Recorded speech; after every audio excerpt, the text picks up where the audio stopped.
4-5 জন আলেম এক জায়গায় বসেছিলাম। আমি ছাত্র মানুষ, আলেম মানুষ বসেছিলেন। আমি গল্প করতে করতে বলছি, এইরকম ব্যক্তি আমার দেখার খুব ইচ্ছা, যে এই 1-8 মাসের মধ্যে একজন ব্যক্তি, পুষ মাস মাঘ মাসের ঠান্ডা ছিল গত বছর, 1-8 মাসের মধ্যে এরকম একজন ব্যক্তি আমার দেখার খুব ইচ্ছা, আরমান, যে তার ছেলেকে প্রথম ফরজ গোসলের জন্য তাগিদ করে মসজিদে নিয়ে গেছে, ছাড় দেয়নি। নাম বললে চিনতে পারবেন, বিএড কলেজের পাশের ইমাম সাহেব।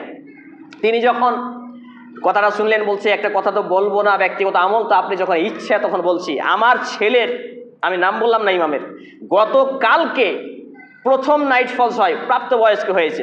আমি তাকে যখন উঠাতে গেলাম, তার মা বলছে বাদ দেন না, আজকের দিনটা ফজরের নামাজটা সূর্য ওঠার পরে জোহরের সময় কোনো সময় আদায় করে নেবে। তিনি বললেন, ওয়াল্লাহি আল্লাহর কসম, আল্লাহ সাক্ষী, একটু বানিয়ে বলছি না, ওয়াল্লাহি আল্লাহর কসম, একটু বানিয়ে বলছি না। তিনি বলছেন, আমি বললাম দুনিয়াতে আমি যদি বাপ হিসাবে ছাড় দিই, কিয়ামতের মাঠে, বিচারের মাঠে আমি বাপ হিসাবে ছাড় পাবো না।